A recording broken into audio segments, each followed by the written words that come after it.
성경은 창세기부터 요한계시록까지 한 사람도 사람을 본받으라고 쓴 내용이 없습니다. 아브라함을 본받읍시다. 아브라함의 신앙, 우리가 그런 얘기도 하지만 사실은 아브라함을 본받을 만한 것이 몇 가지 없어요. 모세를 본받읍시다. 결국 모세도 사람이지 않습니까? 다윗을 본받읍시다. 그러면 안 돼요. 그럼 우리 다 장가도 여러 번 가야 되고. 또 다윗을 본받아서 우리가 뭐 어떻다는 얘기입니까? 성경은 훌륭한 하나님의 사람들의 얘기가 기록되어 있지만 처음부터 끝까지 인간은 죄인이다라는 걸 보여주고 있고, 그 죄인은 구원자가 없이는 소망이 없음을 깨닫게 해주시고 있고, 하나님의 끝없는 용서와 끝까지 참고 인내하시고 한번 붙들면 놓지 않으시는 하나님의 지독한 큰 사랑을 깨닫게 하시는 그런 내용을 전달하려고 쓰신 책이에요. 그래서 오늘도 우리가 이 본문을 읽어보면은 지금 다윗의 범죄 이후에 계속되고 있는 이 사건은 다윗과 관련이 되어 있고, 또 다윗의 얘기이고 팩트이지만 다윗과 다른 시대를 살아가는 우리 인간들에게, 또 우리들에게 하나님께서 주시는 나의 얘기고 우리에게 경고하는 또한 교훈이기도 합니다. 그래서 이 말씀을 우리가 보면서 오늘은 육체를 쫓는 자의 결과가 어떻게 됐는가를 보게 되는 것입니다. 지난주에 우리가 육체의 정욕을 이기는 길이 뭔가를 보면서 이제 육체의 결과가 너무너무 참담하고 고통스럽고 많은 아픔과 피해를 가져오게 되지 않습니까?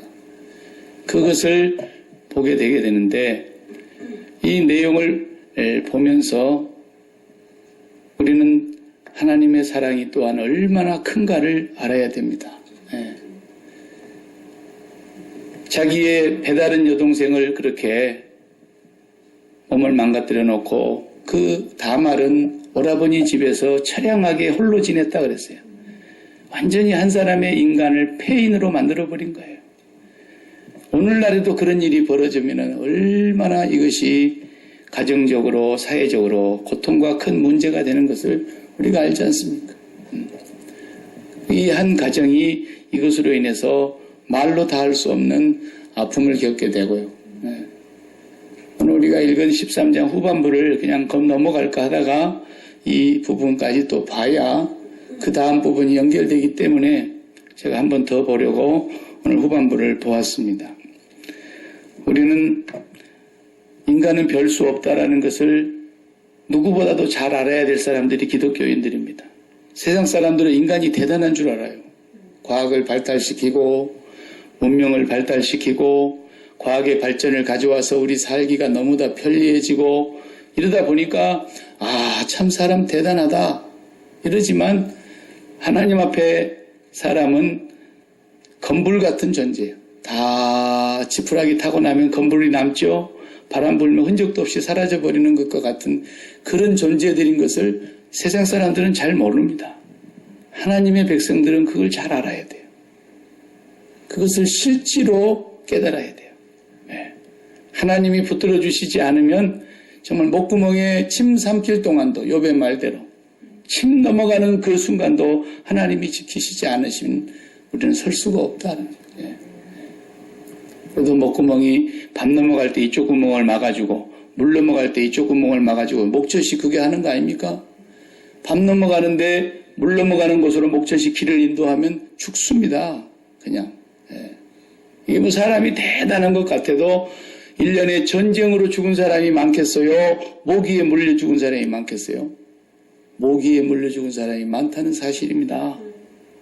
전쟁으로 죽는 숫자보다도 그 작은 미물 같은 모기가 와서 물어가지고 병으로 옮겨서 죽은 사람이 더 많아요.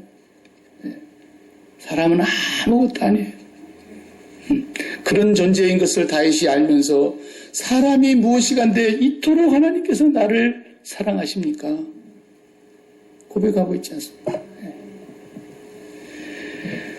어거스틴의 말을 빌려서 보면은 어거스틴은 사람은 본래 태어날 때 제1의 본성은 선한 본성으로 하나님이 지으셨는데 태어남으로 인해서 제2의 악한 본성, 기질 본성이라 그랬는데 그 기질의 본성을 가지고 낳기 때문에 인간은 태어나는 건 아름다우나 태어나는 순간부터 죽는 순간까지는 죄 짓는 삶이다 그랬어요. 그게 어거스틴의 원죄론에서 고백하고 있는 인간론이에요.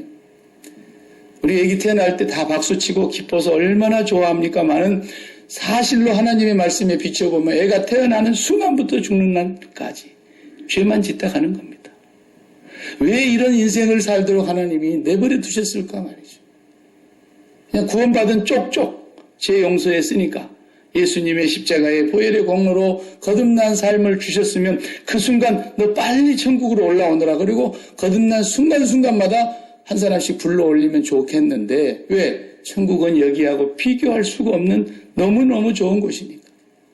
여기에 조금이라도 마음에 담아둘 만한 미련이 있는 것이 있다면 주님이 부활하시고 난 뒤에는 일 다 끝나셨으니까 좀 쉬어야 되잖아요. 뭐 하나라도 좀 내가 그동안 못 가본 것도 한번 갔다 와보고 싶고 그동안에 못 먹어봤던 것도 좀 어디 가서 먹어보고 가고 뭐가 바쁘다고 이렇게 가십니까? 주님의 마음에 이 세상에 단 한 구석도 당신이 지어놓은 이 세상이 아름답게 지으셨지만 주님은 구경할 것도 없고 맛볼 것도 없고 갖고 싶은 것도 없고 그냥 총총히 제자들만 단속해놓고 가시는 거예요.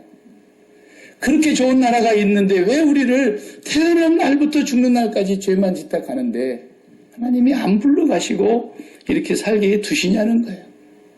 이걸 알아야 돼요, 우리가. 네. 다윗이 범죄함으로 인해서 너무너무 고통스러운 삶을 이제 19장까지 우리가 계속해서 보게 될 터인데 그 가정 하나가 정말 쑥대밭이 되는 것입니다. 왕위를 빼앗지도 않으셨고 아주 영원히 버림받지는 않았지만 아무도 다윗에게 벌을 내릴 수 없는 신정국가인 그 왕을 위해서는 하나님이 손을 댈 수밖에 없는 상황이니까 하나님이 낱낱이 죄값을 거기서 벌을 내리시는 것입니다. 그래서 다윗의 마음이 육에 붙어 있다가 우리가 육체를 갖고 있어요. 저와 여러분이. 오늘 여기 영만 왔다 가신 분 아무도 없잖아요. 다 육이 있어요. 이 육이 살아있기 때문에 이 육 때문에 마음이 육하고 딱 달라붙어가지고 마음이 원하는 대로 하는 것이 육신의 정욕이라 그랬어요. 그런데 그것이 땅의 것에 마음이 붙었을 때 말하는 거예요. 땅을 사랑하고 세상을 사랑하고 아래 것들을 사랑하고 그 순간적인 것들을 사랑하는 그 마음이 육체와 함께 연합을 하면은 육신의 정욕의 길로 가는 것입니다. 다윗이 밧세바를 마음에 품었단 말이에요. 하나님을 마음에 품었다면 그럴 일이 없죠. 절대로. 밧세바가 마음에 들어오는 순간 하나님은 밀려나가 버립니다. 그리고 육체의 정욕의 길을 갔는데 그 정욕의 길을 간 다윗의 결과가 오늘 본문의 첫 번째 장면에서 보게 되는 것입니다. 이 말이죠. 다윗의 셋째 아들 압살롬은 정말 집요한 사람입니다. 무서운 사람입니다. 얼만큼 무서운 사람이냐? 다말에게 얘기했습니다. 다말아, 그래도 그 애가 네 오라버지 아니냐? 배는 달라도. 그러니까 지금은 네가 조용히 우리 집에서 거하고 있거라. 그리고는 2년 동안을 자기 집에서 동생을 돌봅니다. 그리고 2년 동안 가슴속에 칼을 품고 있는데 표정이 안 바뀌는 사람이에요. 아무렇지도 않는 듯이 2년을 사는 거예요. 이 정도 되니까 보통 우리가 뉴스를 봐도 사람 마음이라는 게요. 어제까지 막 사람을 몇 사람을 죽였고 뭐 어떻게 했고 뭐 폐륜적인 범죄가 일어났고 막 자식이 부모를 칼로 찔러 죽였고 그런 사람들이 뉴스에 나오지 않습니까? 그래도 2년 지나면요. 그런 뉴스는 생각도 안 나요. 네. 근데 이제 내가 당한 일이니까 내 동생이 당한 일이니까 그거 잊을 수 있겠습니까? 그러나 제3자의 입장에서는 다 잊혀질 때가 되는 겁니다. 시간이 흐르면. 아무리 세상을 떠들썩하게 했던 일들도 다시 되짚어서 생각하지 않는 한은 머릿속에 남아있지 않거든요. 무의식의 세계로 다 사라져버려요. 2년이 흐르니까 주변 사람들에게는 남의 일처럼 된 거죠. 뭐. 그러나 압살롬의 마음에 남의 일이 아니에요. 동생의 일이며 자기 자신의 일이었고 가슴속에 칼을 품고 있는데도 표정 하나 바뀌지 않고 아무렇지도 않는 듯이 행동한 그 모습은 무서운 모습이에요. 심지어 그 당사자였던 암논이라는 사람도 이제쯤이면 자기 속에 무의식의 세계 속으로 그것이 흘러들어가서 가끔 한 번씩 혹시 그 장보인의 얼굴을 보게 되면 생각이 날 정도지 다른 일에 심취하다 보면 잊어져 버렸을 정도가 됐다 이 말이에요. 그런데 그 속에 한순간도 그걸 잊지 않고 있는 압살롬이 D-Day를 잡습니다. 그 D-Day가 언제냐? 이스라엘은 목축업을 하는 사람들이니까 양의 털을 깎아주는 일을 하지 않습니까? 그 양 털을 깎는 날은 집안의 큰 경사고 큰 잔치예요. 네. 그래서 그날에 아버지를 그 잔치에 오라 그러지 않아요? 그러니까 아버지가 아야 그런 하는 일은 내가 뭐 번거롭게 갈 게 뭐냐, 내가 가면 네만 번거롭지 거기까지 내가 뭐 하려고 가겠냐, 그래 너희들 집안 식구들끼리 그냥 해라 그런 건데, 아버지 안 올 줄 알고 한 얘기죠. 집요한 사람이에요. 왜? 이 성경은 다윗의 범죄로 인해서 지금 일어난 계속적인 하나님의 직벌이거든요. 괜히 일어난 일이 아니에요. 다윗과 무관한 일이 아니에요. 다윗의 범죄로 인하여 하나님께서 너는 은밀한 가운데서 그 죄를 범했지만 나는 백주의 대낮에 너에게 그런 일이 일어나게 할 것이고 너의 집안에 칼이 떠나지 않게 할 것이다는 하나님의 심판의 말씀이 있었어요. 그래서 다윗이 범죄한 그것으로 연관되어 있음을 말해주고 있는 거예요. 그래가지고 아버지가 안 올 줄 알고 딱 그 다음 말거리를, 그러면 형님을 제가 모시고 갈 텐데 아버지가 좀 가라고 얘기하십시오. 그래서 아버지가 형님뿐만 아니라 자식들 다 가거라 이렇게 한 거 아닙니까? 그래서 D-Day가 잡힌 날, 양의 털을 깎고 있는 날, 이제 얼마나 그 흥겨운 날입니까? 종들은 털을 깎고 털을 많이 뽑아서 이제 그것이 또 재산이니까, 돈을 버는 날이니까 잔치를 벌려가지고 술이 거하게 마시도록 했습니다. 그리고 신하들에게 다 입에다가 말을 넣어준 거예요. 내가 신호를 하면, 눈짓하면 그냥 사정없이 암논을 죽여라 이런 거예요. 네. 정말로 그 잔치가 무르익어가고 이제 기분이 좀 좋아졌을 무렵에 신호를 받은 신하들이 담대하게 그냥 암논 왕의 첫 아들을 죽여버려요. 그 순간에 옆에 있었던 사람들이 하면 술이 확 깼을 거예요. 네. 그리고 막 노새를 타고 다 도망갔다 그랬잖아요. 근데 들려오는 소문이 다 죽었다는 얘기가 들으니까 다윗이 왕복을 찢고 땅바닥에 들어 누워가지고 대성통곡을 하고 우는 거예요. 네. 근데 소문 참 그거 무섭습니다. 네. 소문은 소문이 어디까지나. 다 죽은 건 아니었죠. 장본인 하나만 죽였어요. 이 일을 처음부터 꾸몄던 그 압살롬의 사촌 요나답이라고 하는 이놈이 왕 옆에 앉아가 커는 소리 들어보십시오. 지가 다 꾸민 거 아닙니까? 근데 왕이시여 너무 상심하지 마십시오. 암논 하나만 죽었을 겁니다. 지만 알아. 네, 벌써 다 알고 있었어요. 왕자들이 다 죽기는 안 했을 겁니다. 꼭 그 하나만 죽었을 겁니다. 그 동생 일로 인해서 그 마음속에 지금까지 화가 안 풀렸나 봅니다. 그래서 이제 잘 달려서 왕을 어떻게 해보는데 왕자들이 다 죽었다는 말에 그냥 혼비백산한 거죠. 자, 이런 불행한 일이 첫 번째로 그 집안에서 칼이 떠나지 아니하리라는 말씀이 이루어지게 된 것입니다. 육체의 정욕을 쫓아가는 사람의 결과가 이렇게 된다고 합니다. 이것도 하나님께서 다윗을 체포를 하신 것이지만 우리들에게 오늘 또 두고두고 교훈하시는 거예요. 육체의 결과를 반드시 얻게 된다. 사람은 육체의 정욕을 쫓아가는 사람은 반드시 그 결과를 맛보게 된다. 이것을 말씀하시는 거예요. 그래서 로마서 8장 5절에서 보면은 육신을 따르는 자는 육신의 일을, 영을 따르는 자는 성령의 일을 생각하나니 육신의 생각은 사망이요 영의 생각은 생명과 평안이니라. 육신의 생각은 하나님과 원수가 되나니 이는 하나님의 법에 굴복하지 아니할 뿐 아니라 할 수도 없음이라. 육신에 있는 자들은 하나님을 기쁘시게 할 수 없느니라. 이렇게 말씀했어요.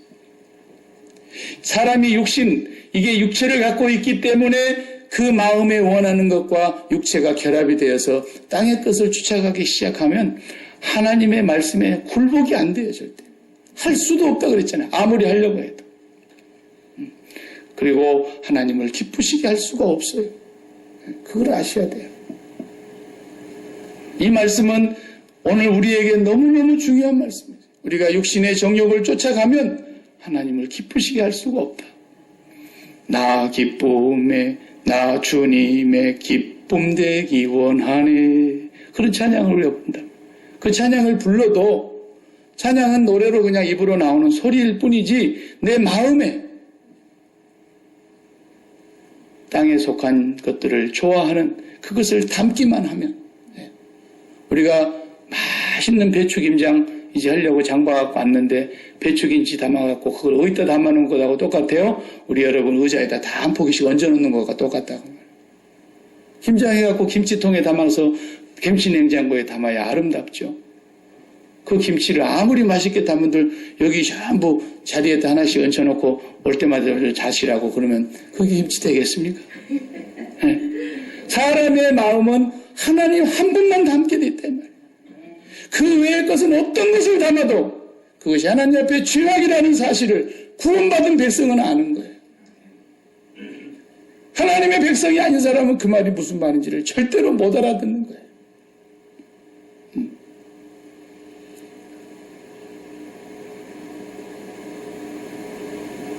자식을 담아도 그것이 더러운 것입니다. 자식을 담는 것은 절대로 하나님 원치 않았어요. 제가 요즘 올해 기독교 윤리학을 좀 가르쳐 달라고 그래서 기독교 윤리학 과목 하나를 지금 강의를 하는데 30년 전에 배운 것을 하라 그러니까 이제 머릿속에 다 없어져 버린 것을 또 이걸 책을 보고 이게 뭐 다시 공부를 해야 되니까 얼마나 참 힘든데 그래도 제대로 해야지 안 하려면 몰라도 그래서 준비를 이렇게 하다 보니까 많은 자료들을 검토하고 이렇게 연구를 하는데 기독교 윤리학 가운데서 뭐 이슈가 너무 많습니다. 윤리라고 하는 것은 윤리라고 하는 것은 뭐냐면 사람의 행위가 옳으냐 그르냐를 판단하는 학문입니다. 비판적인 학문인데 그것을 옳은지 그른지를 뭘로 규정할 거냐는 거예요. 규정이 있어야 되냐, 규정. 잣대가 있어야 될 거 아니에요. 잣대를 재봐야 이거 틀렸다, 맞았다 이렇게 막 알 수 있는 것처럼 그것이 옳은 행동이었냐 그른 행동이었냐를 정하는 규범이 있어야 된다는 거죠. 규범이라는 잣대가 있어야 돼요. 그것으로 모든 행동을 다 판단하는 거예요. 그러니까 윤리라고 하는 말만 갖다 붙이면 거기에 모든 행동을 어떻게 평가할 거냐가 나오는 거예요. 동물 윤리 그러면 사람이 동물을 어떻게 잘 관리하고 키우고 돌봐줄 수 있느냐, 어떻게 하는 것이 옳은 거냐, 그게 동물 윤리입니다. 개에 대해서 연구하고 개에 대해서 공부하고 개의 생리에 대해서 다 연구하는 건 동물학이고 그 동물을 잘 돌보고 사람이 어떻게 그걸 잘 관리해서 개를 개같이 키울 건가? 이게 동물 윤리, 개에 대한 동물 윤리란 말이에요. 근데 사람들이 그걸 무식하게 모르니까 멀쩡한 개털을 다 깎아버리고 홀라당 벗겨놓고 그래가지고 또 거기다가 옷을 사서 입혀가지고 이건 개 동물의 윤리에 0.1%도 모르는 무식한 사람이거든요. 그런데도 뭐 개를 사랑한대요. 개가 말할 줄 알면은 제발 내 털 좀 깎지 말라고 그럴 거라고요. 하나님이 본래 만드신 그대로가 제일 아름다운 거예요. 뭐 하려고 그걸 다 깎아갖고 개 옷을 입히고 난리를 치냐 말이에요. 그게 개를 사랑하는 것인 줄로 알지만 동물 윤리학자들이 볼 때는 대단히 무식한 겁니다. 동물 얘기하려고 한 게 아니라 많은 행위 가운데 또 하나의 행위가 동성애입니다. 요즘에 와서 제일 많이 문제가 되고 있고 앞으로의 시대에 제일 큰 문제로 대두되는 게 동성애입니다. 이 동성애 문제를 또 제가 이슈로 이제 다루고 있으면서 그동안에 발표되고 수많은 학자들, 과학자들이 연구해서 보고된 것들이 세상에 알려져 있지가 않아서 대부분 사람들이 모릅니다. 저도 다 몰랐습니다. 또 그걸 발표하게 되면 그 방송국이 게이들이나 레즈비언들이나 호모섹슈얼 사람들한테 트랜스젠더들한테 막 엄청난 항의를 받고 불매운동이 일어나고 뭐 거부운동이나 이러니까 미국에서 아무도 뉴스에 그런 거 발표 못하게 돼 있습니다. 이제 트럼프 대통령이 그걸 발표해도 된다고 말했기 때문에 제가 이제 오늘 하는 얘기가 아니고 제가 그걸 가르치다 보니까 그런 육체의 정욕을 쫓아가는 사람들의 삶을 보는데 사람들은 그럽니다. 왜 하필이면 동성애만 갖고 물고 늘어지냐 이렇게 얘기를 하는데 동성애만 죄냐? 도둑질하는 것도 죄고 많은 죄가 있는데 하필 동성애만 물고 늘어지냐 이런단 말이에요. 아니 동성애만 죄라서 물고 늘어지는 게 아니고 다른 도둑질은 다 도둑질이고 다른 죄는 다 죄라고 인정하면서 동성애는 죄가 아니라고 얘기하니까 동성애를 얘기하는 거지. 동성애가 죄기는 죄인데 저희들이 그것을 아무리 안 하려고 해도 빠져나올 수가 없습니다. 도와주세요. 그러면 우리가 뭐라고 얘기를 하겠어요. 동성애 문제는 심각합니다. 여러분이 성경을 안 찾아도 되도록 제가 오늘은 서비스를 좀 해드리겠는데 장로님 한번 해봐요. 레위기 18장 22절 23절입니다. 너는 여자와 동침함같이 남자와 동침하지 말라. 너는 저건 남자를 얘기하는 거예요. 남자 니는 여자와 동침해야 되는 거 아니냐? 그런데 여자와 동침함같이 남자 니가 남자와 동침하지 말라. 이런 가증한 일이니라. 죄라고 그랬는데 그걸 죄라고 얘기하지 말라 그러니까 동성애가 문제가 되는 거죠. 다른 건 다 죄라고 얘기해도 아무 말 안 하면서 왜 동성애를 죄라고 그러는 것을 인정하지 않으려 그러냐는 거죠. 23절 보세요. 동성애만 하면 또 내가 거기까지는 봐주겠어요. 너는 짐승과 교합하여 자기를 더럽히지 말며 여자는 짐승 앞에 서서 그것과 교접하지 말라. 이는 문란한 일이니라. 지금 동성결혼, 동성연애, 동성 간에 교합하는 건 이제는 그건 죄가 아니라고 떠들고 있는 상황이고 미국에도 33개 주가 인정을 한 판이고 대법원에서 아주 그냥 판결을 내려버렸기 때문에 50개 주가 다 이제는 그걸 말할 수 없는 땅이 됐어요. 그러나 거기만 얘기하고 있는 게 아니에요. 지금 미국 땅에 전 세계 유럽으로 시작해서 온 지구상에 동물과 부부로 결혼해갖고 살면서 교접하는 사람들이 부지기수로 늘어나고 있다는 거예요. 이걸 지금 드러내놓고 말하지 못하기 때문에 그러는 거예요. 구약의 시대에 수천 년 전에, 1500년 전에, 3500년 전에 모세에게 말씀하신 율법이 하나님 말씀이 저기 저런 일이 없었으면 저 계명이 있었겠어요? 그 시절에도 저런 사람들이 있었다는 거예요. 그 다음에 로마서를 한번 보세요. 1장 26절부터 보십시오. 이것 때문에 하나님께서 그들을 부끄러운 욕심에 내버려 두셨으니 다 같이 곧 그들의 여자들도 순리대로 쓸 것을 바꾸어 영리로 쓰며 남자하고 안 사고 여자하고 산다 그 말이에요. 여자들이. 그 다음에 27절 그와 같이 남자들도 순리대로 여자 쓰기를 버리고 남자들이 여자와 결혼해서 사는 것이 아니라 서로를 향하여 음욕이 불릴 듯하며 남자가 남자와 더불어 부끄러운 일을 행하여 그들의 그릇 때문에 상당한 보응을 그들 자신이 받았느니라 그랬어요. 이미 그렇게 산 사람들은 자기들 몸에 보응을 받았다는 것이죠.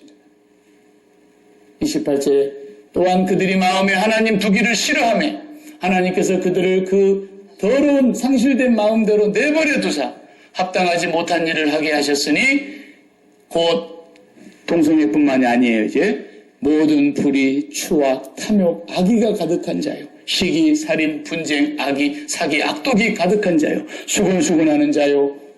그다음 비방하는 자요. 하나님께서 미워하시는 자요. 능욕하는 자요. 교만한 자요. 자랑하는 자요. 악을 도모하는 자요. 부모를 거역하는 자요.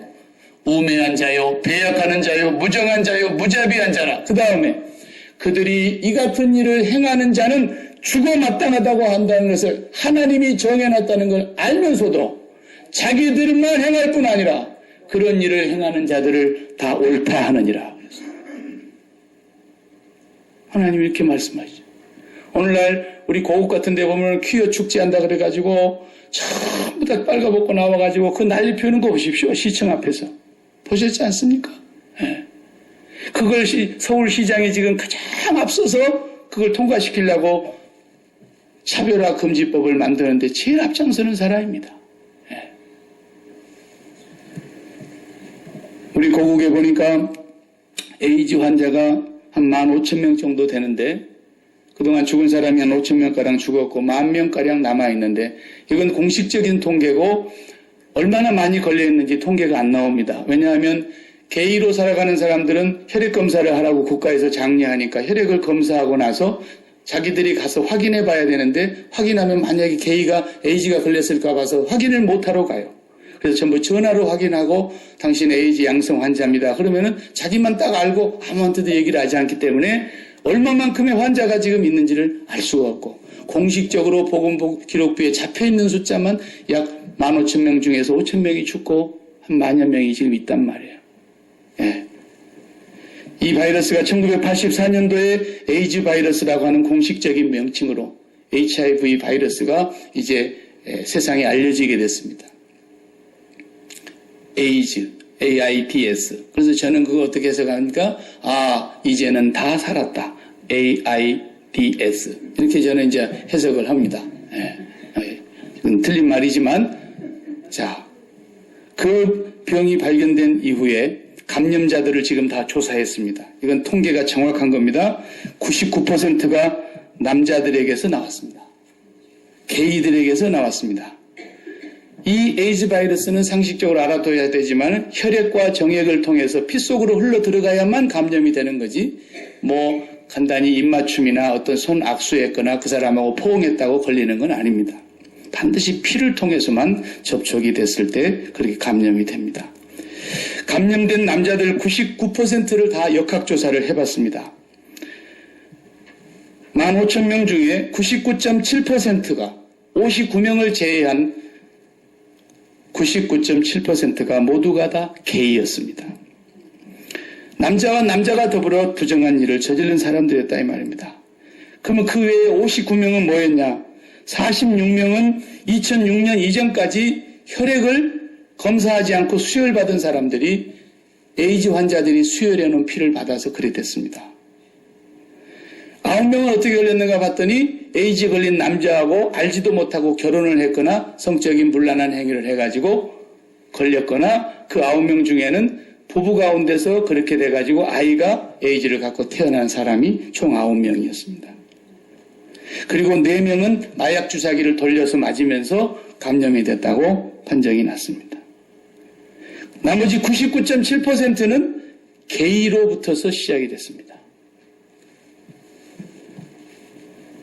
원인을 제공한 사람들이 전부 남자였다는 것입니다.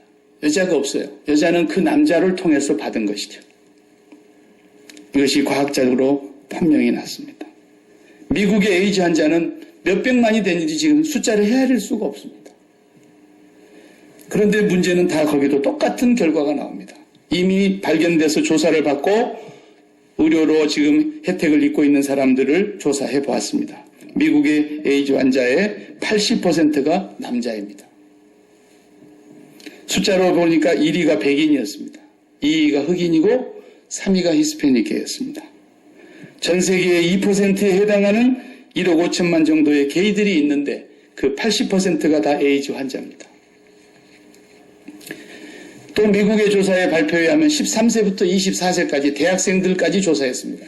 초등학교에서부터 대학교까지 조사를 했는데 조사해 보니까 에이즈 걸린 환자 중에 94.25%가 거의 100%입니다. 94.25%가 게이 경험이 있는 사람들이었습니다. 거기 연구를 제가 기록을 보니까 호텔 같은 데 가서 호텔에서 잠을 잘 때 길다랗게 늘어떨어져 있는 그 샤워실 호스가 있는 방은 조심해라 그런 얘기가 있어요. 예. 요즘은 다 그래서 공중에다 그냥 달아놔서 위에서 물이 내려오게 많이 시설을 바꿨는데 호수가 달려있는 곳은 조심해라. 제가 다 얘기할 수 없지만 되게 우리가 막 그걸 입을 물 받아갖고 막 입을 헹구고 그러는데 그건 굉장히 위험하다고 경고하고 있습니다. 육체의 길을 걷는 사람이라고 해서 다 에이즈 걸리는 것은 아니지만 대부분의 게이들에게서 에이즈가 나타났다고 하는 것을 보면 로마서 1장 27절 말씀, 하나님 말씀 그대로 남자들도 순리대로 여자 쓰리기를 버리고 남자가 남자를 향하여 서로 음욕이 불릴 듯하며 남자가 남자와 더불어 부끄러운 일을 행하여 그들의 그릇 때문에 상당한 보응을 그들 자신이 받았느니라 그랬어요. 노아의 시대도 있었습니다. 소돔과 고모라 성에 우리가 있었다는 거 너무 잘 압니다. 로마의 시대에도 있었기 때문에 로마서에서 바울이 또 지적하고 있습니다. 어느 시대이든지 없었던 때는 없었습니다. 동성애를 우리가 특별히 더 강조하고 있는 이유는 이것이 마치 태어날 때부터서 유전인자가 나는 남자로 태어났는데도 여성적인 유전인자가 있어서 유전자 문제 때문에 어쩔 수가 없다. 그래서 트랜스젠더가 나와가지고 성전환 수술을 받는 그런 일들이 생기고 이것이 마치 세상에 그렇게 알려진 것이 문제였습니다. 해머라고 하는 학자가 최초로 1989년도인가 자기가 조사해보니까 XQ28이라고 하는 유전인자를 발견했는데 이 유전인자는 동성애 기질이 있게 하는 인자라는 것입니다. 그것을 발표한 것이 거짓 발표였습니다. 그걸 온 세상에 알려서 수많은 사람들이 거기를 혼란하게 만든 것입니다. 그래서 나중에 그것이 거짓으로 다 판명이 돼서 2005년도에 이 해머라고 하는 학자가 자기가 거짓으로 잘못했다는 것을 세계 앞에 고백하고 영원히 학계에서 퇴출당했습니다. 절대로 그런 유전인자 없습니다. 많은 것이 있지만 제가 설교 시간에 다 얘기할 수 없는 그런 한계가 있습니다만 정말로 오늘 우리가 살아가고 있는 이 시대에 이들을 차별하지 말아달라고 하면서 차별금지법을 지금 만들려고 하는 것이 전 세계의 추세이고 이미 만들어져 있는 나라들은 만약에 이런 얘기를 저같이 설교 시간에 얘기하다가 그 가운데 앉아있는 사람 한 사람이라도 내가 오늘 그 설교를 듣고 죽고 싶었단 말이야. 그래서 수를 걸면 다 걸리게 돼 있습니다. 대한민국에도 지금 그 얘기를 못하게 하려고 말을 바꾸어서 성소수자라 그랬어요. 아니 성소수자라니요? 그 말이 벌써 우리를 혼란하게 만드는 겁니다. 그렇게 말을 만들어놨기 때문에 마치 많은 다수가 소수를 핍박하는 것처럼 만들어놨어요. 성소수라는 말은 국문법에도 없고 국어 사전에도 없는 말을 자기들이 만들어낸 것입니다. 그래서 마치 자기들은 의로운 사람이고 당연한 사람인데도 하나님께서 우리를 본래 그렇게 지었다고 얘기하면서 어디 하나님이 본래 그렇게 지었다 그랬어요. 다른 죄는 다 죄라고 인정하기 때문에 우리가 더 이상 거론하지 않는 것입니다. 그러나 이것이 끔찍한 죄임에도 불구하고 더 무서운 것은 대한민국이라는 나라는 OECD 가입 국가 중에 가장 빠른 속도로 에이즈 환자가 증폭에 올라가는데 1년에 1,100명씩 늘어나고 있어요. 그런데 대한민국이라는 이 한 나라만 유일하게 에이즈로 판명이 되면 모든 의료비가 100% 무료예요. 그 에이즈 알약 하나를 먹는데 한 알이 3만 원입니다. 26,900원입니다. 2, 3불 되는 알약이 한 알 값이에요.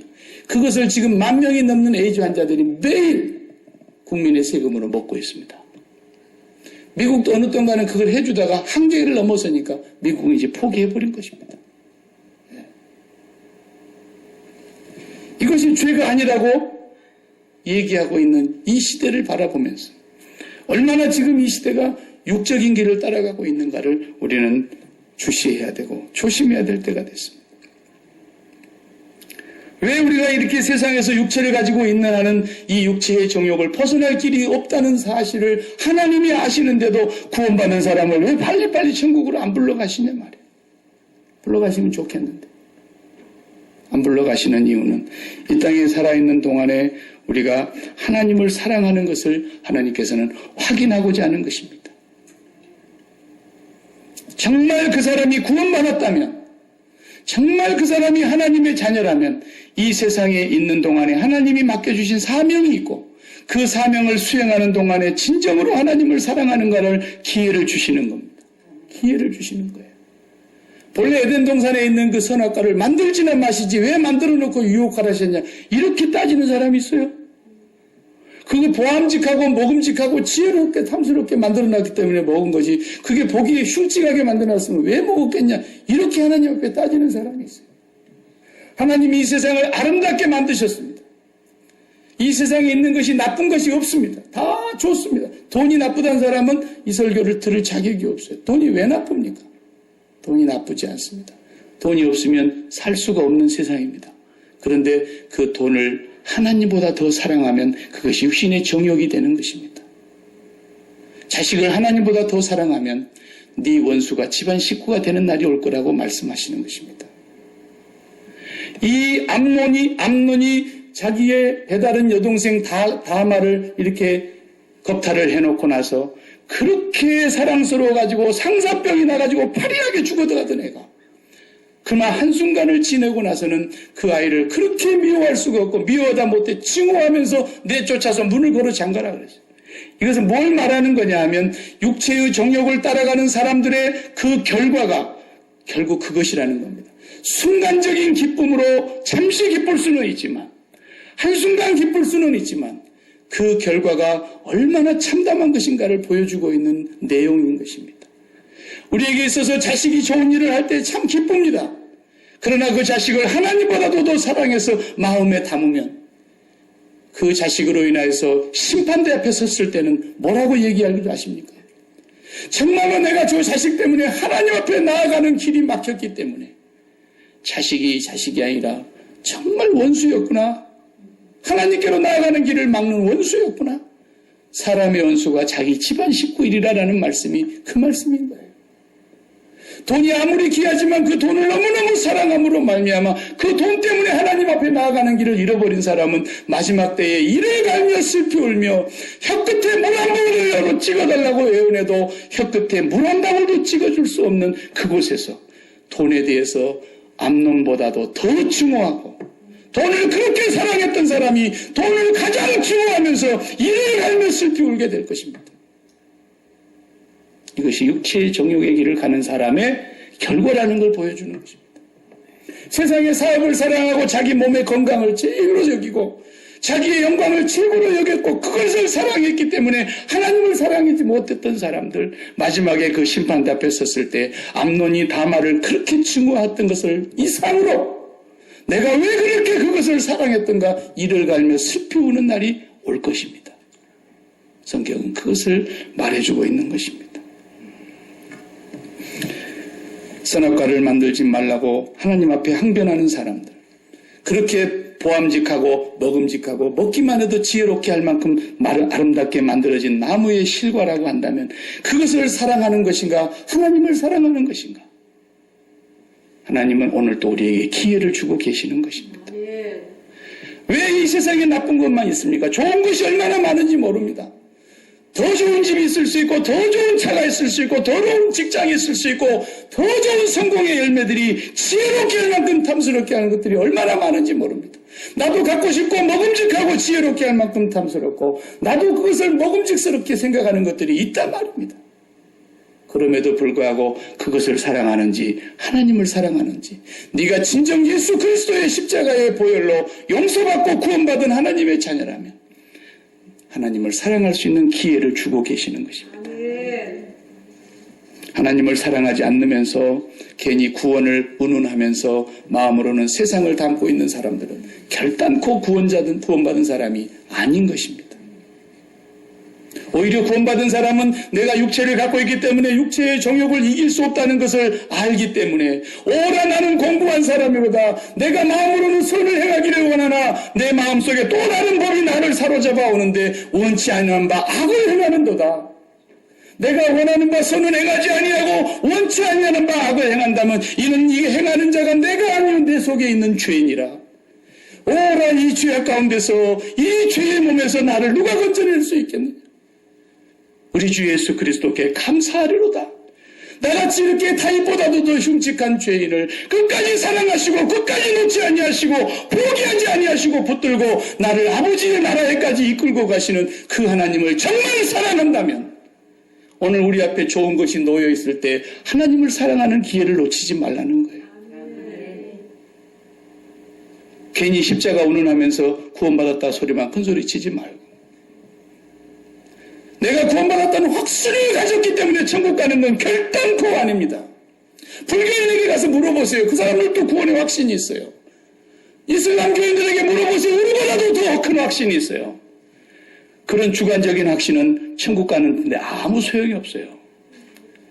주관적인 증거가 아니라 객관적인 증거를 보이라는 거예요. 네가 정말 예수 그리스도로 말미암아 구원받았느냐? 네가 그렇게 다윗보다도 흉측한 죄인이며 다윗보다도 더 많은 죄를 지었을 터인데 예수를 믿고도 더 많은 죄를 지었을 텐데 그럼에도 불구하고 네가 진짜 구원받았다면 객관적인 증거를 보이라는 거예요. 주여 나는 이 죄악의 몸에서 나가 헤어날 수가 없습니다. 눈만 뜨면 어거스트의 말대로 태어나는 날부터 죽는 날까지 나는 죄만 짓고 삽니다. 그럼에도 불구하고 하나님은 나를 사랑하셔서 그리스도를 예비하셨고 그리스도를 통해서 나를 구원하셨다고 한다. 나는 오늘 또 주님의 십자가밖에는 붙잡을 길이 없습니다. 주님의 십자가를 통해서 하나님을 마음에 품는 일 외에는 내가 이 죄를 이길 수가 없나이다. 하나님 나를 얼마나 사랑하셨는가를 깨닫고 그 좋은 모든 것들을 다 십자가에 못 박고 내가 하나님을 사랑한다는 것을 증거로 보이라는 겁니다. 그 하나님의 사랑의 기회를 확증하라고 지금 기회를 주시는 겁니다. 그렇지 않으면 우리 지금 빨리 데려가는 게 낫잖아요. 사랑하는 성도 여러분, 다윗을 본받아라고 이 기록이 되어 있을까요? 모세를 본받으라 했을까요? 우리는 예수 그리스도 외에는 아무도 본받을 자가 없습니다.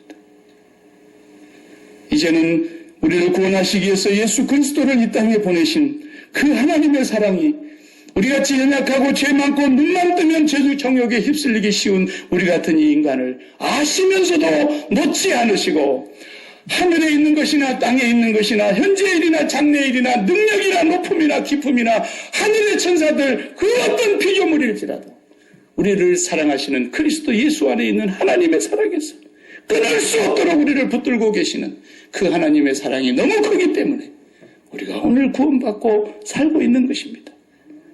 그 모든 처벌, 그 모든 체벌을 예수 그리스도께서 십자가에서 다 감당하셨기 때문에 우리가 오늘 또 살고 있는 것입니다. 그걸 믿으신다면 하나님을 사랑하는 증거를 보이라고 이 좋은 것을 눈앞에 두시면서 사랑하는 시몬아 네가 이 모든 것들보다 나를 더 사랑하느냐 이 기회를 하나님이 주고 계시는 것입니다. 기도하십시다. 하나님 감사합니다. 오늘 우리 시대가 칠흑 같은 어둠으로 달려가고 있습니다.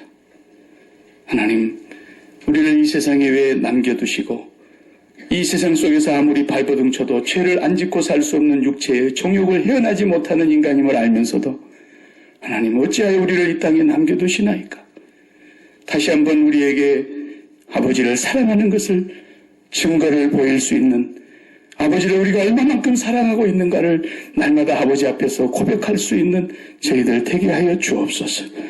사나 죽으나 우리가 흥하나 망하나 내게 있는 것은 그리스도뿐임을 고백하면서 이제는 그리스도 예수를 붙잡고 이 세상에서 하나님의 나라의 소망을 두고 살아가는 거룩한 백성 되게 하시고 날마다 눈만 뜨는 육체의 정욕이 우리를 공격해오며 우리의 마음을 우는 사자처럼 삼키려고 하는 악한 마귀가 우리를 공격하고 있사온데 한순간도 주님의 십자가의 죽음을 먹지 않고는 살 수 없는 이 세상임을 고백합니다. 주님을 바라보게 하시고 주님을 붙들게 하시고 광야에서 불뱀을 바라본 것처럼 오늘도 십자가 장대 위에 높이 달리신 예수 그리스도를 끝까지 붙잡고 저희들 나아갈 수 있도록 새 힘을 더하여 주옵소서. 예수님의 이름으로 기도하옵나이다. 아멘.